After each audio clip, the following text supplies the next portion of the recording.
అమ్మ, ఇప్పుడు మీరు శిలాన్యాసం చేశారు. శిలాన్యాసం జరిగే వరకు నేను జడ ముడియను అని చెప్పి మనం ఇందాక మాట్లాడుకున్నాం. అయితే ఇప్పుడు అయోధ్యకి వైభవం వచ్చేసిందనే చెప్పాలి. అద్భుతంగా. మీరు ఎలా ఫీల్ అవుతున్నారమ్మా? చాలా సంతోషంగా ఉంది, మహదానందంగా ఉంది. కాకపోతే అది రేపు ధర్మోద్ధరణకి ఏదైతే మనం శంకుస్థాపన చేసుకున్నామో ఆ రోజున ధర్మోద్ధరణ కోసం శంకుస్థాపన జరిగింది. ఓకే. ఎందుకంటే ఇది కలియుగం, ఇందాక అనుకున్నాం కదా, మళ్ళీ ధర్మ సంస్థాపన మళ్ళీ జరగాలి. రేపు జనవరి 22వ తేదీన బాలరాముడిని ఎప్పుడైతే మనం అక్కడ ప్రతిష్టాపన చేసుకున్నామో ఆ రోజు నుంచి పాలకులు పాలితులు కూడా ధర్మం వైపుకు అడుగు వేసేటటువంటి రోజుగా మనం భావించాలి. అలా జరగనప్పుడు ఆ భవనాలు కూడా వృధా అవుతాయి అనేది నా అభిప్రాయం. ఆలయ నిర్మాణం దేనికోసం? వ్యక్తిత్వ నిర్మాణం కోసం. వ్యక్తిత్వ నిర్మాణం ద్వారా జాతి నిర్మాణం అవుతుంది. జాతి నిర్మాణమే కదమ్మా కావాలి, ప్రపంచం శాంతిని కానీ దేన్నైనా సుఖాన్ని కానీ పొందగలిగేది. కాబట్టి అటువంటి దిశగా మనం వెళ్ళగలగాలి అనేటటువంటిది నా యొక్క కోరిక. తప్పకుండా అదే జరుగుతుందని మనం ఆశిద్దాం. అదే జరగాలి కూడా. రాముల వారి కృప ఆయన అనుకుంటే జరగంది ఏముంది. ఇప్పుడు ద్రౌపదిని అవమానపరిచినందుకే కదా ఆమె కురులు ముడవనని ఎందుకు శపథం చేసింది? మళ్ళీ ధర్మ సంస్థాపన కోసం స్త్రీని ఎక్కడైతే అవమానపరుస్తారో అలా అవమానపరచకూడదనే కదా. సీతమ్మని అవమానపరిచినప్పుడు యుద్ధం జరిగింది, ఒక స్త్రీ ద్రౌపదిని అవమానపరిచినప్పుడు యుద్ధమే జరిగింది. ఇప్పుడు కూడా అంతే. మన భారతదేశంలో కూడా ఎంతమంది స్త్రీలు అవమానపడుతున్నారు. ఆనాడు ఒక్క ద్రౌపది ఉంటే ఇవాళ వాడవాడలా ద్రౌపదులు ఉన్నారు, వాడవాడలా సీతమ్మ తల్లులు ఉన్నారు దేశంలో. మరి అటువంటి పసిపిల్లల మీద కూడా అత్యాచారాలు జరుగుతున్నాయి. మళ్ళీ ధర్మ సంస్థాపన అక్కడ జరగకపోతే ఆలయాన్ని మరి ఏం చేస్తారు? వేళాకోళం చేయబడదు, హేళన చేయబడదు. అసలు ఎట్లమ్మా ఈ కలియుగంలో మనం చూసినట్లయితే మీరు అన్నట్లు చిన్నపిల్లల మీద అత్యాచారాలు ఇలాంటివన్నీ చూసినప్పుడు విన్నప్పుడు ఎలా అనిపిస్తుందమ్మా? వీటిని ఏం చేస్తే తగ్గించగలం అంటారు? బోల్డ్ అని చట్టాలు వచ్చాయి, పోలీస్ వాళ్ళు ఇవ్వాల్సిన సెక్యూరిటీ ఇస్తున్నారు, అవేర్నెస్ ఉంది, కంటికి రెప్పలా కాపాడుకుంటున్నారు పిల్లల్ని కావచ్చు అమ్మాయిల్ని కావచ్చు. అయినా కూడా ఇవేవో రోజు రోజుకి అత్యాచారాలు అనేవి పెరుగుతూనే ఉన్నాయి. సో ఎట్లా తగ్గుతుంది? దీనికి కారణం ఒకటే సురేఖ, మనకు ఆర్ష వాంగ్మయం ఏదైతే ఉన్నదో, మన ఋషులు ఏదైతే దర్శించి మనకు అందించారో ఏదైతే అందించి ఒక జీవన విధానాన్ని మనకి ప్రవేశపెట్టి ఒక ఏర్పాటు చేసి ఒక మార్గాన్ని వేసి వెళ్ళారు, ఆ మార్గం నుంచి మనం దారి తప్పేశాం. దారి తప్పిపోయాం. దేశం అంటే ఏమిటి? దేవుడు. ప్రజలంటే ఎవరు? దేవతలు. దేవతలే దారి తప్పేశారు. దేవతలే దారి తప్పేస్తే ఏమవుతుంది? సృష్టికే ప్రమాదం కదా, ప్రపంచానికే ప్రమాదం కదా. అలా ఆ వాంగ్మయం ఏదైతే మనకు అందించారో దానిని మనం పక్కకు నెట్టేశాం, పక్కకు పెట్టేశాం. పాఠ్యాంశాలలో లేదు, తల్లిదండ్రులు పిల్లలకు బోధించేటువంటి పద్ధతి లేదు. ఇంగ్లీషు చదువుల కోసం పరుగులు పెడుతున్నాం, డాలర్లు సంపాదించడానికే మానవ జన్మ అన్నట్టుగా మనం ప్రవర్తిస్తున్నాం. కుటుంబ భాష పిల్లలకు నేర్పట్లేదు, రూపాయి విలువని గురించే చెప్తున్నాం. దాని వలన ఇవన్నీ కూడా వస్తున్నాయి. కాబట్టి మళ్ళీ ఆర్ష వాంగ్మయాన్ని మళ్ళీ మనందరం బూజు దులిపి అవన్నీ కూడా చదివి దాని పరమార్థాన్ని నేటి తరానికి చెప్పగలిగి లేకపోతే మళ్ళీ దారిన పడుతుంది. ఇప్పుడు చూడండి, నిన్న నేను చూసాను ఒక సీరియల్లో, రాధాకృష్ణ సీరియల్లో, శ్రీకృష్ణుడు కొడుకు సాంబ, వాడి తల్లి జాంబవతి తండ్రికి చెప్పకుండా చాటుమాటుగా అన్ని ఇస్తూ ఉంటుంది, అన్ని శక్తులు వాడికి ప్రసాదిస్తూ ఉంటుంది. వాడి చివరికి ఏంటి, గారాభంగా పెరిగి తల్లి దగ్గర ఎలా అయితే ధృతరాష్ట్రుడు కనుక దుర్యోధనుడికి ఎట్లయితే ఇచ్చాడో అలా నేర్పి చివరికి శ్రీకృష్ణుడిని చంపడానికి తయారవుతాడు, దుర్మార్గుడిగా రూపొందుతాడు. మరి ఇది వాళ్ళ నేటి పిల్లలకి చెప్పాలిగా, రేపు తల్లులు తెలుసుకోవాలిగా. ఎక్కడ తెలుసుకుంటున్నారు? ఈ కథలు ఎక్కడ వినపడుతున్నాయి మనకి? అక్కడక్కడ పాపం చాలామంది ప్రవచకులు చెప్తున్నారు, చాలా ప్రయత్నాలు అయితే జరుగుతున్నాయి. మనకంటే విదేశాల్లో ఎక్కువ ప్రయత్నాలు జరుగుతున్నాయి. మన విలువ మనకి తెలియడం, అక్కడ వాళ్ళు మన సంపదని బాగానే వాడుకుంటున్నారు. ఇప్పుడు సీతమ్మ అంటుంది ఆ చాకలివాడు, అయ్యో నా వల్ల నేనమ్మా ఇదంతా జరిగింది, నన్ను క్షమించమంటే, భద్రా నీ తప్పు కాదయ్యా, ఈ సమాజంలో నువ్వు కూడా ఒక భాగమే, ఈ స్త్రీని ఎలా గౌరవించాలో ఈ సమాజం నీకు నేర్పలేదు కాబట్టి తప్పు చేశావు అనింది. మరి స్త్రీని గౌరవించటం ఎలాగో మన పిల్లలకు మనం నేర్పామా? నేర్పుతున్నామా? నేర్పే బాధ్యత పేరెంట్స్ తీసుకోవాలని ఆ పద్యాలు మనకు నేర్పి, అన్యకాంత లడ్డం పైన తొలగువాడు, పక్కకు తొలిగేవాడు, అట్లా వెళ్ళిపోయేవారు కదా. వివాహిత స్త్రీలను చూస్తే నమస్కారం చేసేవారు. వివాహిత స్త్రీలను అనబడేటట్టుగా మనం ఉంటున్నామా అమ్మా? ఈమె వివాహిత అనేటట్టుగా మనం ఉంటున్నామా? బొట్టులు పెట్టుకోవట్లేదు, గాజులు వేసుకోవట్లేదు, మెట్టలు ధరించట్లేదు, మాంగళ్యం కూడా లేదు ఇవాళ. ఎవరికి మ్యారేజ్ అయ్యిందో ఎవరికి తెలియట్లేదు. తెలియదు. అవివాహిత మీద కూడా అత్యాచారం జరిగింది. అట్లా అని నేను పురుష చెప్పడంలా, అలాంటి వాటికి అవకాశం మనం ఎందుకు ఇవ్వాలి అంటున్నాను నేను. అమ్మా, ఇది ఒక యాంగిల్ అయితే మీరు అంటున్నారు కదా, కొందరు పంచమాంగళ్యాలు కానీ ఇవన్నీ ధరించి చీరకట్టు ఇవి చేస్తే వాళ్ళ మీద కమెంట్స్ ఇంకా బోల్డ్ ఉన్నాయి. పల్లెటూరు గొర్రె అదే డైరెక్ట్ గా ఈ మాటే అంటున్నారు. దానికి తోడు అట్లాంటి మాటల్ని మరీ మీడియాలో కూడా సినిమాల్లో కూడా ప్రోత్సహిస్తున్నారుగా, కొన్ని కార్యక్రమాల్లో వేషధారణలపై వాటిని ఎంటర్టైన్మెంట్గా చూస్తున్నారుగా. నేను మంచి మాటలు ఎంత చెట్టు కింద కూర్చుని ఒక్క రూపాయి ఖర్చు లేకుండా చెప్తాను రండి అంటే రారు. నువ్వు అదే ఒక ప్రోగ్రామ్ని కనుక ఎంటర్టైన్మెంట్గా బూతు పదాలతోనూ ద్వంద్వార్థాతాలను చేస్తే దానికి మిలియన్స్ పీపుల్ చూస్తున్నారు. ఎగ్జాక్ట్లీ. ఎక్కడ తప్పు జరుగుతోంది? సెన్సేషన్కి చూస్తున్నారా, సెన్స్ని పెంచేవి చూస్తున్నారా? జనాలకి కావాల్సింది అదేమో అనిపిస్తుంది. సెన్స్ అక్కర్లా, సెన్సేషనల్ న్యూస్ కావాలి. ఎగ్జాక్ట్లీ. మరి అలాంటప్పుడు ఎలా? ఎక్కడ మారాలి? ఎవరు మారాలి? ఈ మూలం ఎక్కడుంది? ఇది శోధించాలి సురేఖ. ఆ మూలాన్ని ఛేదించి ఎక్కడ మూలంలో తప్పు జరుగుతుందో మూలాన్ని పరిశుద్ధం చేస్తే అప్పుడు మిగతా శాఖలన్నీ పరిశుద్ధం అవుతాయి. మీరు అన్నారు తల్లిదండ్రులు పిల్లలకి చెప్పాలి, కూర్చోబెట్టాలి అని. తల్లిదండ్రులకే టైం లేదు. మా పిల్లల మంచి జీవితం కోసం మేము పరిగెడుతున్నాం అండి, సంపాదిస్తున్నాం అంతే తప్ప ఇక్కడ సంస్కారం నేర్పిస్తున్నారు కాదమ్మా. గ్రాండ్ పేరెంట్స్గా మాలాంటి వాళ్ళమే గ్రాండ్ పేరెంట్స్గా పిల్లలకి చెప్తే కూడా పేరెంట్సే అంటున్నారు ఈ కాలం ఇంతేనమ్మా, ఈ కాలం పిల్లలు ఇంతే, నువ్వు అనవసరంగా కోప్పడకు అనేటటువంటి పరిస్థితులు వచ్చినాయి. భలేవారు గ్రాండ్ పేరెంట్స్ ఉన్న వాళ్ళని అదృష్టవంతులుగా పరిగణించాలి. న్యూక్లియర్ ఫ్యామిలీస్ అయిపోయాయి అన్ని. అక్కర్లే, వాళ్ళు ఓల్డ్ ఏజ్ హోమ్స్ ఉన్నాయిగా. గ్రాండ్ పేరెంట్స్ అంటే ఎవరు కూడా అలో చేయట్లేదు.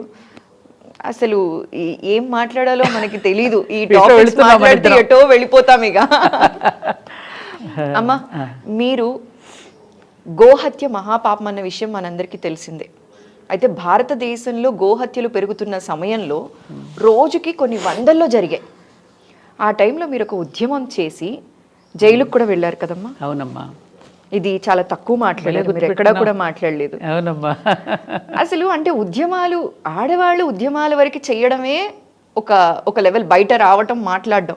ఉద్యమం చెయ్యాలంటే మీరేం ఆలోచించరమ్మా, ఇలా వెళ్ళిపోతారా? నాకున్నది సురేఖ, అది బలహీనతో తెలియదు, బలమో తెలియదు. చిన్నప్పటి నుండి కూడా ఎక్కడైనా ఒక అక్రమ అన్యాయం చిన్నప్పుడు కూడా ఏదైనా ఊళ్ళో కూడా ఏదైనా జరుగుతుంది గబుక్కు నేను పరిగెత్తేదాన్ని. ఓకే, అదేమిటో మరి భగవంతుడు నాకు ఆ ప్రవృత్తి పెట్టాడు. దానివల్ల చాలా ఇబ్బందులు కూడా ఉంటాయి, చాలా ఇబ్బందులు ఎదుర్కోవాల్సి వస్తుంది. అలా తొందరగా ప్రతిస్పందించేస్తాను దేనికైనా. ఇప్పుడు ఆవిడ నమస్కారం చేయలేదని నేను ప్రతిస్పందించడం ఎందుకు? 2500 గోవులు రోజు మిడిల్ ఈస్ట్ కంట్రీస్ పంపించేస్తున్నాడు అంటారే. గోమాత అంటే మనందరికీ ప్రాణం కదా. అటువంటి గోవుల్ని పైగా అప్పటికప్పుడు చంపడం కాదమ్మా, వాటిని వేలాడేసి వాడి మీద వేడి వేడి వేడి వేడి నీళ్లు పోసి కోసి అక్కడ హలాల్ మీట్ అంటే ఇష్టపడతారని దాన్ని మాంసం కింద చేసి మిడిల్ ఈస్ట్ కంట్రీస్కి పంపిస్తూ ఉంటే రుద్రారంలో ఆ మెకనైజ్డ్ స్లాటర్ హౌస్, దాని మీద నేను 3 నెలలు నిరాహారంగా ఒకరిని ద్రవం మాత్రమే తీసుకుని మొత్తం అన్ని గ్రామాలు తిరిగి పర్యటించి ప్రజలలో కొంత అవేర్నెస్ తీసుకురావడం. అక్కడ 700 మంది పోలీసులు ఉండగా నేను వెళ్ళి అక్కడ ధ్వజం పెట్టాను. 700 మంది పోలీసులు పహారా పెట్టారు అప్పుడు నేను బస్సులో వెళుతూ కనుక అక్కడికి వెళ్ళినందుకు నన్ను అరెస్ట్ చేసి అప్పుడు 4-5 డేస్ ఉన్నట్టున్నాను, గుర్తులేదు ఎన్ని రోజులు. అమ్మ, మానసికంగా అది చాలా పెద్ద క్షోభ కదమ్మా. నేను మంచి చేస్తే నాకు ఎందుకు ఇలాంటివన్నీ? ఇప్పుడు చాలా మంది సబ్జెక్ట్ మాట్లాడగలిగే శక్తి ఉంటుంది, సనాతనం పైన వాళ్ళకి చాలా పట్టు ఉంటుంది, కానీ ఎందుకు మాట్లాడదాంలే, మనం ఒకటి మాట్లాడితే 10 అంటారు. గరికపాటి గారి లాంటి వారి పైన, చాగంటి గారి పైన ఇలాంటి వాళ్ళనే వదలలేదమ్మా. చూడమ్మా, వాళ్ళు లిటరలీ ప్రెస్ మీట్ పెట్టి కళ్ళంబట నీళ్లు పెట్టుకుని సారీ చెప్పారు. అవునమ్మా. అలాంటివి చూసిన తర్వాత ఎవరు వస్తారమ్మా ముందుకి మాట్లాడటానికి? మీరు కూడా అలాంటి ఉద్యమాల్లో పాల్గొన్నప్పుడు చాలా ఎమోషనల్ ట్రామా ఫేస్ చేసి ఉంటారు. ఎప్పుడైనా అనిపించిందా అమ్మ ఎందుకు నాకు ఇవన్నీ? ఒక్కసారి మాత్రం నేను చాలా బాధపడ్డాను. ఎప్పుడంటే అది మీకు గుర్తు చేస్తున్నాను. అయోధ్య రామ జన్మభూమి విషయము, అల్ కబీర్ మెకనైజ్ స్లాట్ మీద ఉద్యమం చేసినప్పుడు నేనేమి జైల్లో కూడా నేను చేస్తే జైలర్స్ అందరూ లోపల వచ్చి కూర్చుని నా చేత సత్సంగం చేసుకునేవారు. అవన్నీ గుర్తుని శివాభిషేకం చేయించారు. మాకు ఒక భాగ్యం దొరికింది. ఒక మాట అన్నారు తల్లులు, ఎంత గొప్ప సంస్కారం. అమ్మ మా మీద కూడా చాలా అభాండాలు మోపబడి వచ్చిన వాళ్ళ స్త్రీలు ఓకే. వచ్చిన, కానీ మేము జైలు ఎంతైనా మేము పడతాం తల్లి, నువ్వు మాత్రం సుఖంగా ఉండాలమ్మా, నువ్వు ఆరోగ్యంగా ఉండాలమ్మా, నువ్వు జాగ్రత్తగా వెళ్ళి రామని నా సాగనంపింది మాత్రం నేను మర్చిపోలేనమ్మా. వాళ్ళు సామాన్య స్త్రీలమ్మ వాళ్ళంతా. వాళ్ళ మీద ఇట్లాగే అభియోగాలు మోపబడి వచ్చిన వాళ్ళే పాపం. నిజంగా నేరం చేసిన వాళ్ళు తక్కువ, నేరం చేయని వాళ్ళు కూడా ఉన్నారు. వాళ్ళందరూ కూర్చుని కాసేపు అలా భజన చేయటం అవన్నీ చేశాను నేను అక్కడ.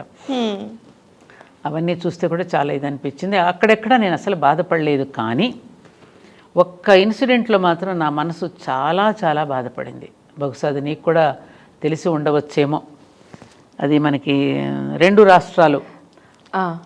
అది విన్నానమ్మా, మీరు మాట్లాడింది సంచలనం అయిపోయింది. అది విమర్శ కూడా కాదు, సత్విమర్శ అని మనం చెప్పొచ్చు కదా. అంటే మీ ఒపీనియన్ మీరు చెప్పారు. ఎందుకంటే నేను పుట్టిన ఆంధ్ర, మెట్టింది తెలంగాణ. ఈ తెలంగాణకి కోడల్ని. ఆంధ్రాలో పుట్టాను. 2 నా తెలుగు రాష్ట్రాలే. పుట్టింటి కంటే అత్తింటిదే ఎక్కువ బాధ్యత ఉంటుంది. అవునా? అవును. పెరిగేది ఇక్కడ కాబట్టి మన వాళ్ళు, నా వాళ్ళు అనేటువంటి భావన ఉంటుంది.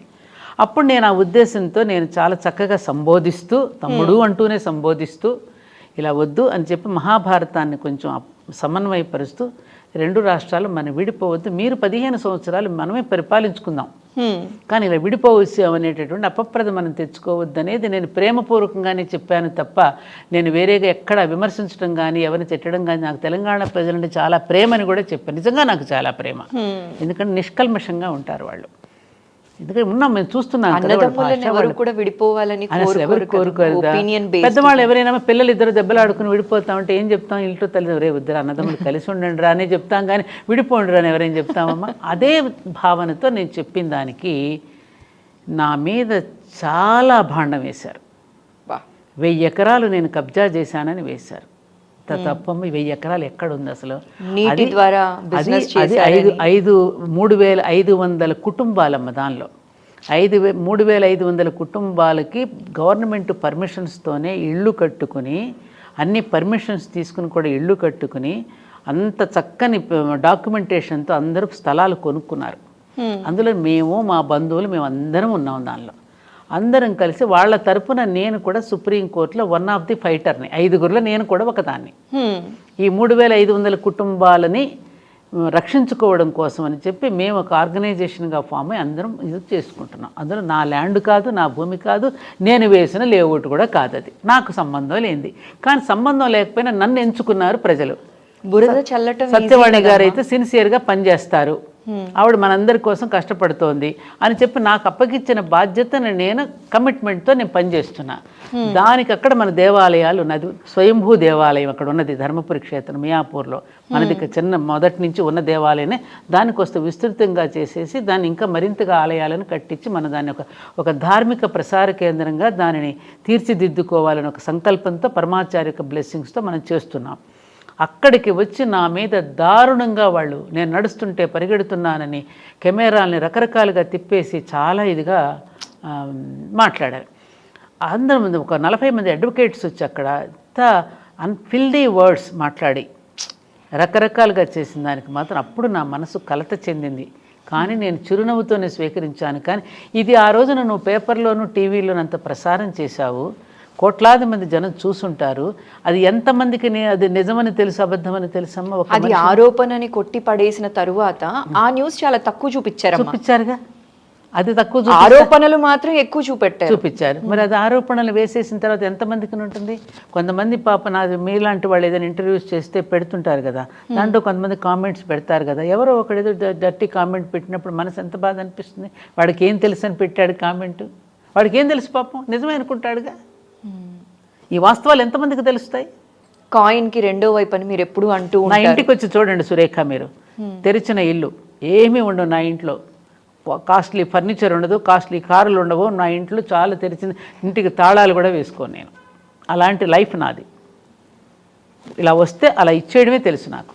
అమ్మ, మీ గురించి మీకు దగ్గరగా ఉన్న వాళ్ళకి, మీకు సంబంధం ఉన్న వాళ్ళందరికీ తెలుసమ్మా, మీరు ప్రత్యేకంగా చెప్పాల్సిన అవసరం లేదు. కాదు, తెలుసు, చెప్తున్నా నేను. అది ఇప్పుడు ప్రతి మనిషి కూడా ఒక అభిప్రాయాన్ని భావాన్ని స్వేచ్ఛగా చెప్తూ ఉంటే భావ స్వేచ్ఛ లేకుండా ప్రతి ఒక్కళ్ళ నోరు కట్టేద్దాం, ప్రతి ఒక్కళ్ళ మీద బురద చల్లేద్దాం అనేటువంటి ప్రవృత్తిని కనుక రోజు రోజుకి ఇట్లా పెంచుకుంటూ పోతే సమాజంలో రేపు ప్రశ్నించేవాడు ఎవరుంటాడు? రేపు సమాజం ఏమైపోతుంది? అసలు ప్రశ్నించేవాడే నాకు ఉండకూడదు అనుకుంటే ఎంత ప్రమాదం అది. ప్రశ్నించే వాళ్ళు కూడా ఇప్పుడు మీలాంటి మంచి వాళ్ళు చెప్పడం కూడా నాట్ ఓన్లీ ప్రశ్నించే వాళ్ళే కాదు, మంచి చెప్పేవాళ్ళు కూడా ఉండకూడదంటే ఎట్లా? మంచే చెప్పనివ్వకపోతే ఇంకేం ప్రశ్నిస్తారు చెప్పమ్మా? అది ఒక్కటే నన్ను బాధ పెట్టింది తప్పమ్మా. అప్పుడప్పుడు నాకు కొంచెం ఎవరైనా అట్లా కామెంట్ పెట్టినప్పుడు కొంచెం మనసు బాధపడుతుంది. ఇప్పటికీ ఆ గాయం అలానే ఉందమ్మా? ఉంటుంది కదమ్మా సహజంగా. తప్పకుండా భగవంతుడు నన్ను నేను నిరూపించుకునే రోజు తప్పకుండా వస్తుందనేటటువంటి దృఢమైన విశ్వాసం నాకుంది. దానిలో అంత సత్యం ఉన్నది, దానిలో అంతటి పవిత్రత ఉన్నది, దానిలో అంత గొప్పతనం కూడా ఉన్నది. కాబట్టి తప్పకుండా అమ్మవారు, నేను నమ్ముకున్న నా దైవం ఎప్పటికైనా దానిని నన్ను ప్రూవ్ చేస్తుంది సమాజానికి. నాకు నమ్మకం. సీతమ్మ వారికే తప్పలేదమ్మా. మరి తప్పలేదు. పాండవులే కష్టాల పాలై అడవుల పాలై ఉన్నారమ్మా. అజ్ఞాతవాసం అరణ్యవాసం చేసి రామచంద్రుడే 14 ఏళ్ళు అరణ్యవాసం చేశాడు. మనం ఎంత తల్లి, ఇంకా వాళ్ళకన్నా చాలా సుఖంగా బ్రతకడలా మనం? ఓలడంత సుఖంగా బ్రతుకుతున్నాం వాళ్ళకంటే. కాబట్టి అది నేను పెద్ద ఇదిగా తీసుకొని, కాకపోతే అప్పుడప్పుడు మనిషిని కదమ్మా కొంచెం పించేస్తుంది.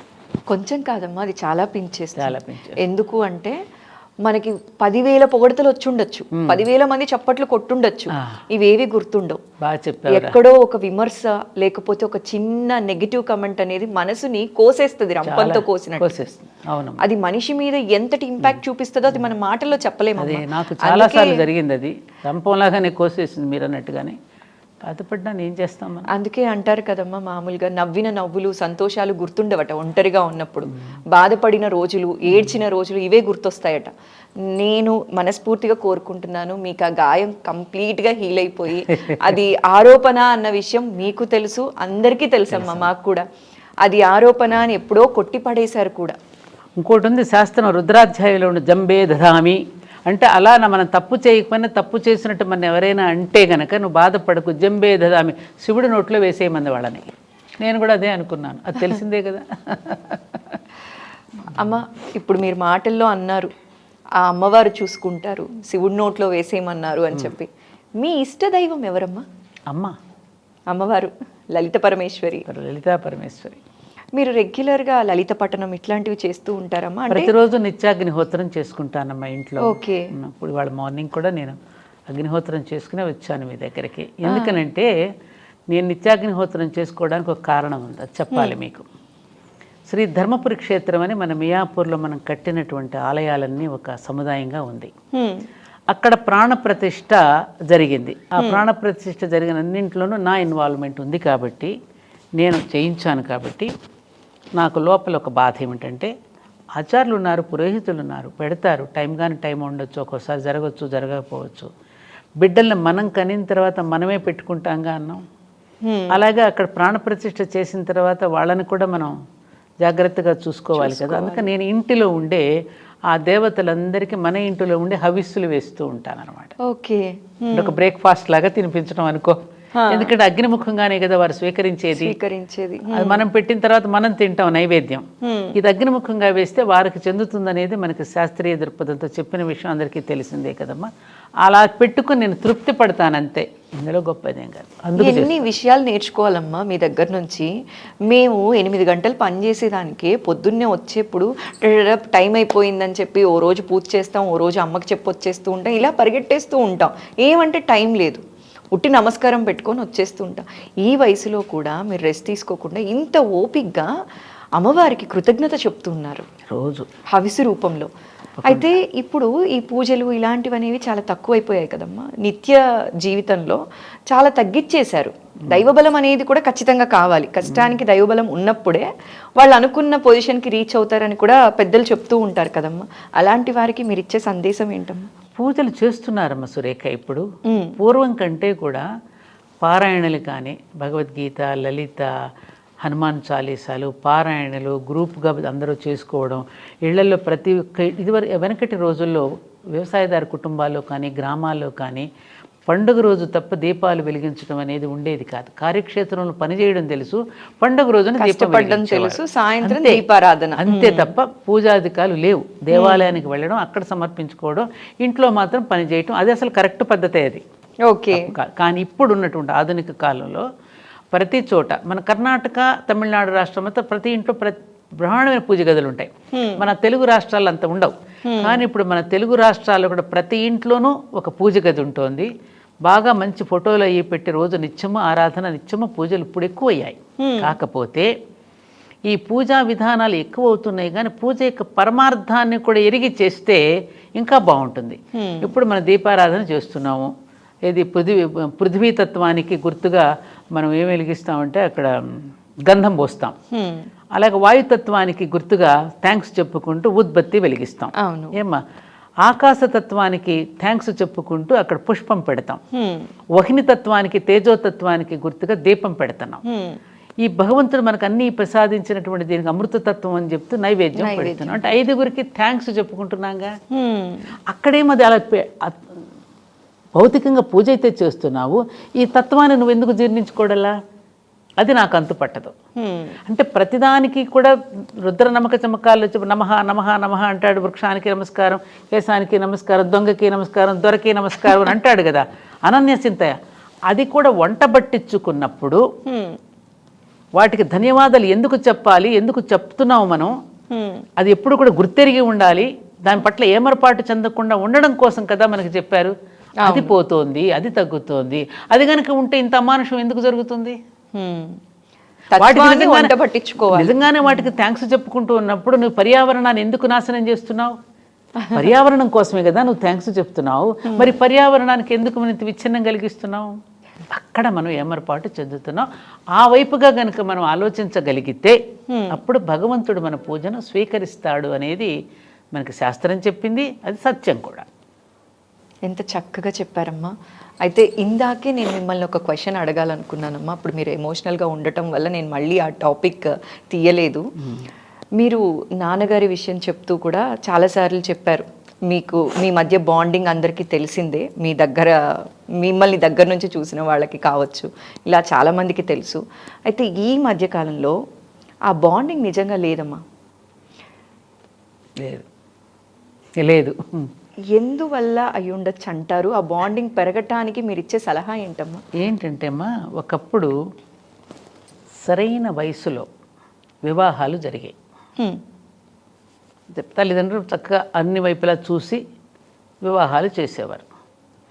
అప్పుడేమయ్యేది, ఆ వివాహాలు ముందుగా మనసులు పెనవేసుకునేవి. ఇప్పుడేమవుతోంది, మనసులు పెనవేసుకోవడం పోయి శరీరాలు పెనవేసుకోవడం మొదలైంది. అందుకే అంటారు పాశ్చాత్యులకి వివాహం అంటే 2 జీవితాల కలయిక కాదు, 2 శరీరాల కలయిక. భారతీయులకి 2 జీవితాల కలయిక. Marriage is not for recreation, it is for creation అన్నారే. ఈ దాంపత్య యజ్ఞం అనేటువంటి సృష్టి నిలవడానికి భగవంతుడి చేత ఏర్పాటు చేయబడింది అనే సత్యం ఇప్పుడు పిల్లలకి ఎవరు చెప్తున్నారు? ఎంతవరకు నీకు ఫోటో షూట్స్, అసలు పెళ్ళిళ్ళకి వెళుతుంటే ఎవరినైనా నిండు మనసుతో ఆశీర్వచించే పరిస్థితులు కనపడుతున్నాయా తల్లి? చుట్టూ ఆ గొడుగులు పెట్టుకునే కెమెరాలు ఉంటాయి. ఎక్కడి నుంచో మనం విసిరేయాల్సి వస్తుంది అక్షతలు. అబ్బా ఎప్పుడు పిలుస్తారా అని గుంపుగా వెళ్ళిపోయి మనం చేస్తున్నాం తప్ప అటు వివాహం చేస్తున్న తల్లిదండ్రులు చెప్పడం లేదు, బిడ్డలకి తెలియదు పాపం వివాహం అంటే ఏమిటో. ఆ ఫోటోషూట్స్కి, ఈ భోజనాలకి, ఈ హడావుడికి, ఈ ఈవెంట్ మేనేజర్స్కి ఇస్తున్నటువంటి ప్రాధాన్యత రేపు జీవితంలో దాంపత్య జీవితాన్ని అనుభవించవలసినటువంటి వాళ్ళకి, 75 సంవత్సరాల జీవితాన్ని పంచుకోవలసినటువంటి వాళ్ళకి మనం ఏం చెప్తున్నాం? మాకు అలా చెప్పి పంపించారు మా తరం వాళ్ళకి. చెప్పింది మీరు తీసుకున్నాం కూడా. ఇప్పుడు నిజంగా అందరికీ ఉన్నాయి ఇవి. ఈవెన్ ఎవ్వరు కూడా ఇందులో కూడా తక్కువేం కాదు. అందరికీ పెళ్ళి అయిన కొత్తలో ప్రతి ఇంట్లోనూ ఒక అమ్మాయి ఒక చోట నుంచి మరొక ఇంటికి వెళ్ళినప్పుడు ఆ వాతావరణానికి అలవాటు పడడానికి అందరికీ సమయం పడుతుంది. అప్పుడు మా అమ్మ వాళ్ళు ఏం చెప్పేవారు, ఈ మొక్కని ఇక్కడి నుంచి మరొక చోటకి మార్చినప్పుడు ఆ వాతావరణానికి అలవాటు పడి ఆ మొక్క మళ్ళీ చిగురించడానికి సమయం పడుతుందమ్మా, అలాగే మేమందరం కూడా అనుభవించాము, మీరు కూడా అనుభవించండి, తర్వాత మీరే చూస్తారు, ఓర్చుకుంటే ఓరుగల్ల పట్టణం లభిస్తుందమ్మా అని చెప్పేవారమ్మ వాళ్ళు. ఇప్పుడు నా బిడ్డ కష్టపడ్డం ఎందుకు, వచ్చేయమ్మా. అదే జరుగుతోందిగా ఇప్పుడు. అందులో ఒకళ్ళు ఇద్దరు ఉన్నారు, షేర్ చేసుకోవడానికి 10 మంది పిల్లలు లేరు ఇవాళ, ఒకరినొకరు ఆదుకోవడానికి చెప్పడానికి. అది ఇంకా అయిపోయింది. అందులో బాగా అనుకోకుండా అనవసరపు డబ్బు ఒకటి వచ్చేస్తుంది, అందరికి ఈజీ మనీ వచ్చేసింది, జీతాలు పెద్ద పెద్దగా ఉంటున్నాయి, అందుకని నాకుండగా నేను సంపాదించుకుంటాను, ఇంకా నాకేంటి అనేటటువంటి ఇది వచ్చింది. ఈగోస్. ఇది తెలియకపోవటం వల్ల జీవితపు విలువ. సీతాదేవికి పెళ్ళి నిశ్చయం అయిపోయి జడేస్తుంటుంది సునయన. జడేస్తుంటే అప్పటి వరకు ఇట్లాగే జుట్టు ఆడుకుంటూ పాడుకుంటూ చిన్న కన్నెపిల్లగా ఉంది కదా జుట్టు మామూలుగా వేసుకుని, అమ్మ ఎప్పుడు వేయలేదు, వాళ్ళు ఎందుకు ఇట్లా జడేస్తున్నావు అని అంటుంది. ఎంత బాగా చెప్పించారంటే దానిలో, చూడమ్మా నువ్వు ఇక్కడ నుంచి మరొక ఇంటికి వెళ్తున్నావు కదా, అక్కడ అనేక రకాలుగా ఉంటారు వ్యక్తులు, వాళ్ళందరినీ ఇక్కడ ఒక్కొక్క పాయని నేను ఎట్లా అయితే నేను శృతి కలుపుతూ నేను అల్లుతున్నానో అలా కుటుంబంలోని ప్రతి వ్యక్తితో వాళ్ళు అల్లుకుపోవడానికి గుర్తుగా నీకు జడ వేస్తున్నానమ్మా అని చెప్తుంది. ఓ, ఎంత చక్కగా చెప్పారు అసలు. ప్రతి వెంట్రుకని కూడా మనం దువ్వేటప్పుడు పిల్లలకి అంతే కదా, అన్నింటినీ కలిపి ఒక ముడేస్తాం కదా, అట్లాగే కుటుంబం అంతటిని కలిపి ఒక చోట ముడి వేయడం కోసం జడ వేసుకున్నప్పుడల్లా ఆ మాట గుర్తొస్తుంది. అలా చెప్పి అలా ఎవరు చెప్తున్నారు ఇప్పుడు, ఎవరు చెప్తే ఎవరు స్వీకరిస్తున్నారు కనుక. అంటే ఆ నకారాత్మకమైనటువంటి భావాలు ఎక్కువగా పెరిగిపోతున్నాయి, మా సకారాత్మక భావాలు తగ్గిపోతున్నాయి. నెగటివ్లో దృష్టిలోనే చూస్తున్నారు, ఇటు పాజిటివ్ దృక్పథంలో చూడటల్లా. అమ్మ కోప్పడుతుందమ్మా, అత్తగారు చెప్తారు, అమ్మ చెప్పినప్పుడు నువ్వు పాజిటివ్గా తీసుకుంటున్నప్పుడు అదే అత్తమ్మ భర్తను నీకు పేగుని పంచి ఇచ్చింది, నీకోసం అని చెప్పి ఒక మంచి విషయాన్ని చెప్తే ఆ కుటుంబాన్ని తరతరాలకి కూడా సాంప్రదాయం నిలబెట్టడానికి ఆ ఇంటి పద్ధతుల కోసం అని చెప్పి చెప్తాం మనం ఎవరమైనా. అవును. దాన్ని ఏం చేస్తున్నారు వీళ్ళు, నెగటివ్గా తీసుకుంటారు. ఇప్పుడు అత్తగారులు అలా లేరుగా, ఎడ్యుకేటెడ్ అయ్యారుగా ఇప్పుడు. ఆ రోజుల్లో అత్తగారులు అంటే నిజంగానే బాధలు పెట్టారు, బాధలు పడ్డాం, అందరికీ ఉన్నాయి అవి. అది తీసుకునేటటువంటి దీంట్లో వస్తుంది అనమాట.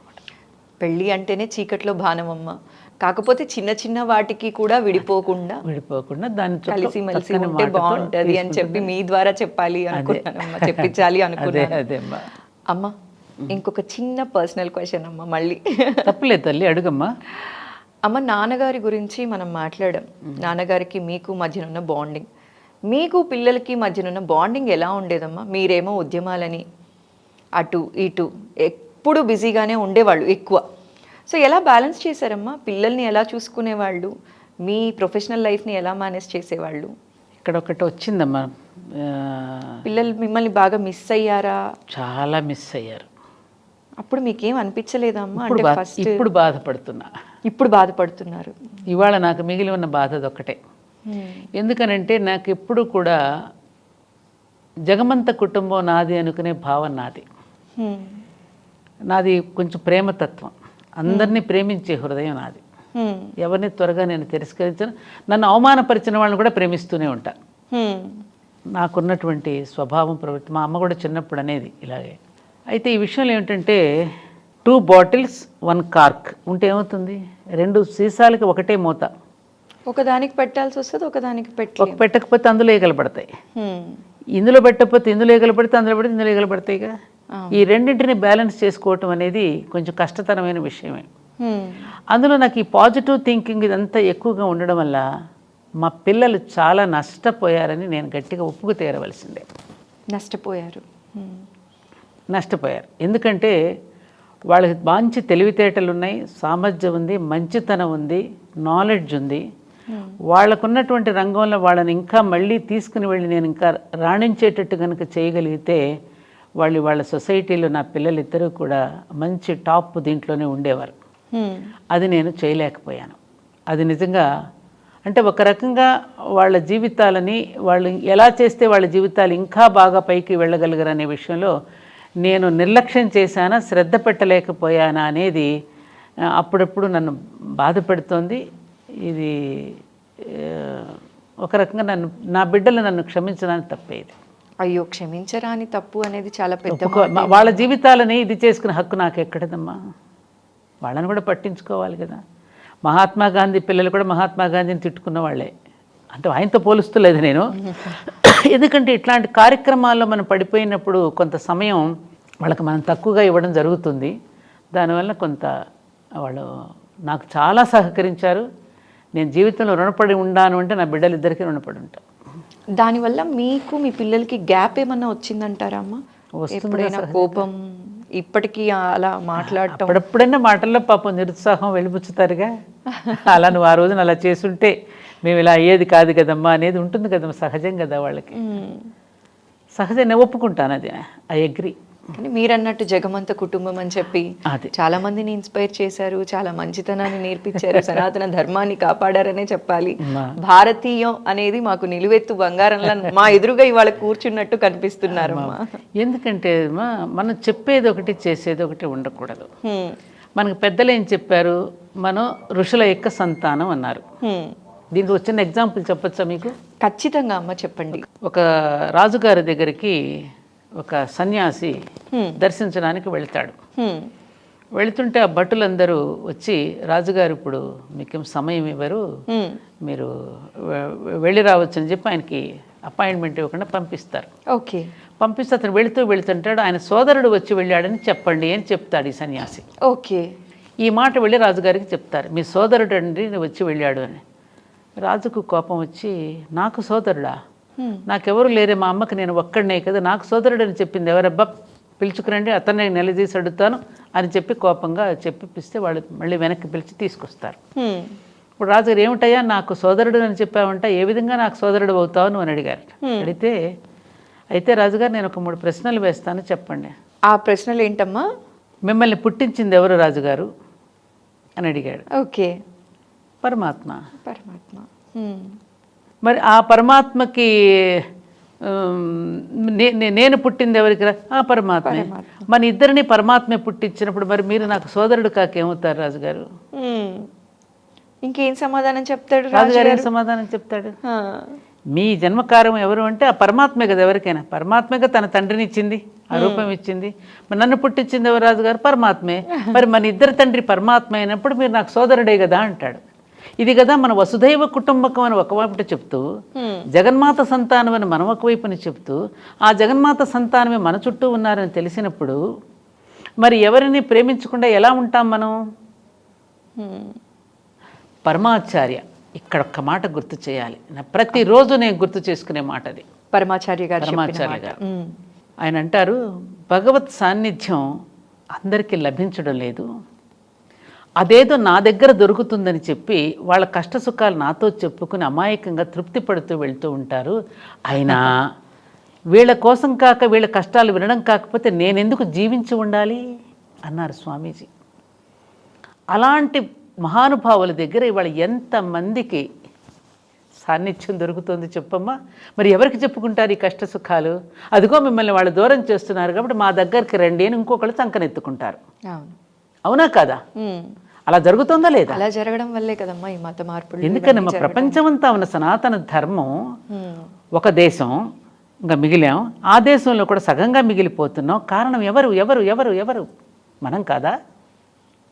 మనమనే చెప్పాలి. అది మనం క్వశ్చన్ చేసుకోవద్దా? పక్క మతం వాళ్ళు వాళ్ళకి జరిగిన మంచిని ఖచ్చితంగా చెప్తున్నారు, 100 మందికి ప్రచారం చేస్తున్నారు. మన వాళ్ళు ఎంతమంది చెప్తున్నారమ్మా? ఎంతమంది చెప్తున్నారు? దేవుడి ద్వారా జరిగిన మిరాకిల్స్ ఎంతమంది చెప్తున్నారు? ఆ చెప్పుకోవడం అనేది మన రక్తంలో లేదు. మన గొప్ప మనం చెప్పుకోం. ఆ చెప్పుకోకపోవడం ఇతరులు అవకాశంగా తీసుకుని వాళ్ళు చెప్తున్నారు. నిలుస్తుంది? అది నిలవదు కదా. సత్యం సత్యమే కదా. ఇవాళ కాకపోతే రేపు ఇవాళ ప్రపంచ దేశాలనే భారతదేశం అయిపోయి ఎందుకు చూస్తున్నాయి, ఎందుకు నేర్చుకుంటున్నారు అక్కడ వేదాలు? ఇవాళ ప్రపంచ దేశాల్లో చాలా దేశాలలో అదేదో పరమార్థం గుర్తించే కదా అంతమంది అని గ్రంథాలు రాశారు. పాల్ బ్రంటన్ దగ్గర నుంచి అనేక మంది, మన ఐన్స్టీన్ లాంటి మహానుభావులు ఎందుకు పొగిడారు మన దేశాన్ని? కాబట్టి ఇవన్నీ వస్తాయి, కాలక్రమాలు అన్నీ మారుతాయమ్మా. కాబట్టి నువ్వు అడిగిన దానికి ఆ ఒక్కటి నాకు కొంచెం బాధ ఉంది. ఇక నాకు జీవితంలో లక్ష్యాలు కూడా ఏమీ లేవమ్మా. అనుకున్నది ఆ కార్యక్రమం పూర్తి చేశాను. ధర్మపురి క్షేత్రం పూర్తి రూపం దాల్చింది. హాయిగా చక్కగా అందరూ కాసేపు ప్రశాంతంగా ఆ ధర్మపురి క్షేత్రంలో కూడా నేను కోరుకునేది ఒక్కటే, వచ్చిన ప్రతి ఒక్కరికి కూడా ఎక్కడా లెగండి పొండి అనేవాళ్ళే. కానీ అక్కడికి వస్తే అనేక మండపాలలో కూర్చుని ఆ కాసేపు వాళ్ళు సేదతీరి నాకు ఈ కాసేపు మంచి ప్రశాంతత లభించిందని ఆ ప్రశాంతత ఫీల్ అయ్యి వెళ్ళిపోతుంటే మేము ఆనందపడుతూ ఉంటాను అంతే. అదే నాకు, ఇంకేం లేదు. రోజు చక్కగా మంచి మంచి రాధాకృష్ణ, జానకిరాముడు, మహాభారతం ఇవన్నీ వస్తున్నాయి. వాటిని చూస్తూ ఇదిగో ఎప్పుడన్నా నాకు నచ్చి మీలాంటి వాళ్ళు ఇలా పిలిస్తే 2 మాటలు చెప్పడం తప్ప ఇంకా నాకు జీవితంలో ఏ ఆలోచన లేదు, ఏ లక్ష్యము లేదు, ఏ ఉద్యమము లేదు. సో మొత్తానికైతే ఇప్పుడు సంతోషంగానే ఉన్నారు కదమ్మా, మనస్ఫూర్తిగా హ్యాపీగా. మీరు అనుకున్నవన్నీ చేశారు, చాలా సంతోషంగా ఉంది. ఇట్లా అనిపిస్తే ఇట్లా చేసేసేవాళ్ళు. రేపు 22న అయోధ్యకు కూడా వెళుతున్నాను దర్శించుకోవడానికి. జై ఆహ్వానం వచ్చింది. ఇంకంతకంటే ఏం కావాలమ్మా జీవితానికి, ఇంకేం కావాలి? నాకు అన్నీ ఇచ్చాడు. అదొక్కటే నన్ను అప్పుడప్పుడు బాధ పెట్టేది, ఆ విషయం ఒక్కటి తప్ప ఇంకేం లేదు. ఆ బాధ కూడా అలా వెళ్ళిపోవాలమ్మా. ఏదో అంటారు కదా, కొండలాగా వస్తుంది వెంటుక లాగా వెళ్ళిపోతుంది అంటారు చూసారా, అలా ఆ బాధ కూడా త్వరలో వెళ్ళిపోవాలి. త్వరలో కాదు, ఈ క్షణం నుంచి వెళ్ళిపోవాలని మనస్ఫూర్తిగా కోరుకుంటున్నానమ్మా. మీలాంటి వారు అసలు బాధపడకూడదు. బాధపడనమ్మా. పరమాచార్య చెప్పినయే నాకు ఆదేశం అమ్మా. ఆయన అన్నారు, పాపము అనే రోగానికి దుఃఖము అనేది ఔషధం. ఎంత గొప్ప మాట. ఆ కన్నీటితో ఆ ప్రక్షాళన అయిపోతుంది, అది పాప ప్రక్షాళన జరుగుతుంది. భీష్ముడు కూడా మన అంటున్నాడు మహాభారతంలో, దుఃఖం అనేటువంటి ఆత్మకు గంగా స్నానం వంటిది. దుఃఖం అనేది ఆత్మకు గంగా స్నానం వంటిది. ఎంత ఎంత మంచి గొప్ప మాట. అలాంటప్పుడు ఇంకా దుఃఖం గంగా స్నానం చేస్తే అయిపోయింది, పవిత్రత దొరికింది, దాంతో ఆత్మ ప్రక్షాళన అయిపోయిందిగా గంగా స్నానంతో. అందుకే ఆత్మలింగేశ్వరుని గంగా స్నానం మాత్రమే పెట్టాను మా ధర్మపురి క్షేత్రంలో. ఓన్లీ గంగాజలంతోనే అభిషేకం అక్కడ, అందుకే పెట్టాను అది. అక్కడ కూడా చాలా ప్రశాంతంగా ఉంటుందమ్మా. మీరు ఎప్పుడైనా చూసారా? కూడా చూసానమ్మా. ఎంత ప్రశాంతంగా ఉంటుందో అసలు. అక్కడికి వెళ్ళి ఇంకా అలా కూర్చొని అలా వచ్చేస్తే దైవనామ స్మరణలో కాసేపు సాధన చేసుకున్న వాళ్ళం అవుతాం. అంతే తల్లి. అతి అదృష్టం ఉంటే తప్ప అక్కడికి రాలేమేమో అనిపిస్తుంది. అలాంటి దైవ కార్యాలు చేయాలంటే కూడా దేవుడి ఆజ్ఞ లేనిదే చేయలేమమ్మా. ఆయన ఆజ్ఞనమ్మా, గురువు ఆజ్ఞ, దైవాజ్ఞ.